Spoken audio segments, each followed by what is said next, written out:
What is going on, everybody? Badger here. Should have like and sub, and let's get into this. We are here. Finally, Superman is out. It doesn't go into wide release until Friday, but for many of people, including yours truly, in a couple of hours, those early previews through Fandango or IMAX, it's out, and the social media embargo is over, and the review embargo is over. So we're going to stay spoiler free, but if you have been watching the channel at all and what we've been talking about, I think we have been proven pretty correct on what you're going to see and more or less what to expect. Going to start off with the top 5 spoiler free, of course, takeaways from it from comicbookmovie.com. But first and foremost, I want to show you the review that I didn't think we would get. Again, it's spoiler free, and that is known James Gunn hater Grace Randolph. She loves, I love Henry too, and I don't hate James Gunn, but I'm not exactly his biggest fan. But when a known hater of Gunn is posting a review like this, someone who also wanted Henry Cavill to come back, so she says, this is the best Superman movie to date. When James Gunn gets out of the way, and we all knew, one of my first videos I made was this movie is going to be good in spite of James Gunn.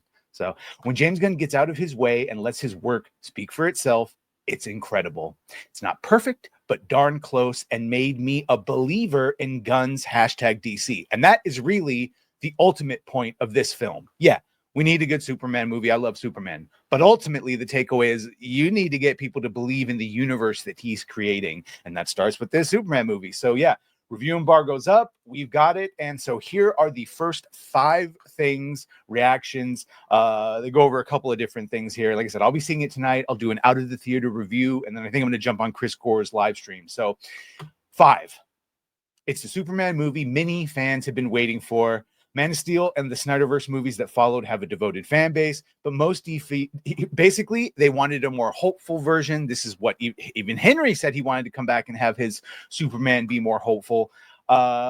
Superman reminds us that Clark Kent has always been a beacon of hope and the goodness that can exist in this world. The hero's most vibrant, optimistic, and character-driven big screen outing since Richard Donner was running the show. One critic saying, it is a nonstop joyride packed with humor, action, and emotion. And yes, this is the disclaimer that a bunch of the people that saw it early are all going to be the normal people that see things early, that think everything is amazing and thought Flash was the best movie ever. I did not think Flash was the best movie ever, although I did like the Michael Keaton parts, and I like Ezra Miller, even though he's insane. I just don't think he's good as Barry Allen Flash, or really Wally. You get the idea, though. Did not think it was the best movie ever. 4. There are some glaring issues. This would be the Gooches and others that think Gunn might get in his own way. So we've heard this for a long time. It's a mess narratively and tonally, a film that sadly buckles under a convoluted and often silly plot. Now, the silly plot, I'm going to ignore that because that's just what they call comic book plot lines. But I have heard that it is a series of events that, while they say they maybe have the same through line of why they're happening, they are not connected. So it can feel jumbled unless you are used to reading comics or the Saturday morning cartoons, Superman the Animated Series. So it says the visual effects have come under fire, though that's less surprising as Warner Brothers DC movies have always been a tad hit or miss on that front. There may be a little too much CGI, with one critic arguing that it reaches Marvel levels. So take that for what you will. It says, still, there are worse things for this genre than fun, vibrant, and idiosyncratic. So I think a lot of people complaining about this just got so used to that grounded, gritty, and realistic look that just a straight up comic book inspired one throws them off. So this is the big one. Don't matter how good or bad your Superman is, if your Superman sucks, David apparently delivers. So while it would be unfair to call David Cornsweet an unknown, and he kind of is, he certainly isn't a household name and brings little in the way of baggage with him to Superman. And thankfully, during the press tour, unlike all of his co-hosts, he didn't say one alienated thing. He only proved his cred as a nerd in the video games he used to play, and just sounded like a really decent, nice person. Even if those of us that really love Henry Cavill think he should still be Superman and or get like Man of Steel 2 and in Elseworlds the way they're doing Pattinson's Batman in Elseworlds, I can still admit that he seems like he's going to be a really good Superman. However, just like Gunn's gamble paid off when he cast Chris Pratt as Star-Lord, it seems the same can be said for Cornsweet. David Cornsweet shines with sincerity and strength. another writing that Corn Sweat has the heroic shimmer, which has not shined in the trailers or marketing because they've all been of him arguing with people and or getting beaten up. So I really hope that we get to see him be hopeful and strong and heroic and all the things. And then of course here, Nicholas Hoult is also being praised, as is Rachel Brosnahan's Lois Lane, which we all knew.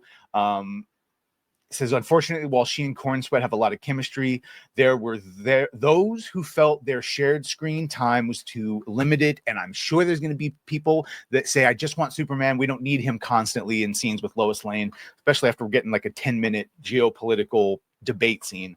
The worst complaint about Corn Sweat Superman doesn't even seem to relate to his performance and is more down to how the character is written. David Corn Sweat plays a boyishly sweet Superman, constantly getting his ass kicked. He'd be better as the lead in a Dudley Do-Right movie. Yeah, well, they did want to differentiate from Henry's, and so he's much more human, much more fallible. 2, is this the Flash all over again? This is the big concern. Why I tried to make that disclaimer earlier. We have plenty of people that say this is great, who also said that Flash was one of the best movies ever. Here you see Eric Davis from Fandango, the best superhero movie ever made. There's a lot of people calling it that.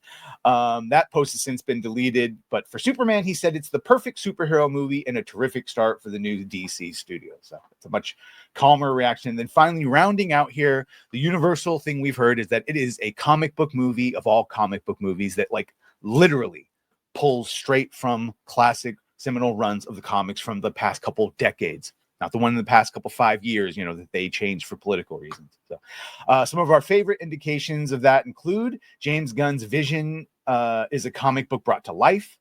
It's unapologetically comic booky, and that it feels like a comic book, and this is the greatest praise ever, Justice League Unlimited on screen. If you have managed to capture Justice League Unlimited on screen, you have successfully cracked the DCU. Just keep doing that because from Batman the Animated Series to the New Adventures to Batman Beyond and the Justice League Ultimate, all those, Superman the Animated Series, all those interconnected with Paul Dini and Bruce Timm. Those are the blueprint for how to do comic book, at least DC. That is the blueprint on how to do it. James Gunn Superman feels like he tossed every Superman comic and his entire filmography into a blender and hit puree. And just like them, I will leave you to decide whether you think that is a good thing or a bad thing. And seeing as how I love the comics that he's read, and I love a lot of the James Gunn movies. They're not all perfect. I don't know. I am feeling more hopeful than ever. Yes, it had horrible marketing. Yes, James Gunn needs to shut the fuck up and stop talking to reply guys and press. And yes, almost every single one of the co-hosts or the co-stars there fell for the Mark from Variety trap about the stupid political thing that was just a dog whistle to piss people off and had nothing to do with modern day immigration or anything like that. But unfortunately, Variety's trap won, and is this the gayest Superman ever? I've heard it is the gayest Superman ever. Yes. Anyway, that's the story, Morning Glory. I am more hopeful than ever. I see it tonight, and I will be doing an out-of-theater review. And then, of course, Badgercast on Wednesday. We will be going all over it. And maybe some of the other members of the Cabal will see it, and we'll be talking about it. So, yeah, there it is. By all means, make sure to like, share, and sub. Past 9,200, well on the way to 10,000. Thank you guys. Appreciate it so much. And be good to each other. Well, bye.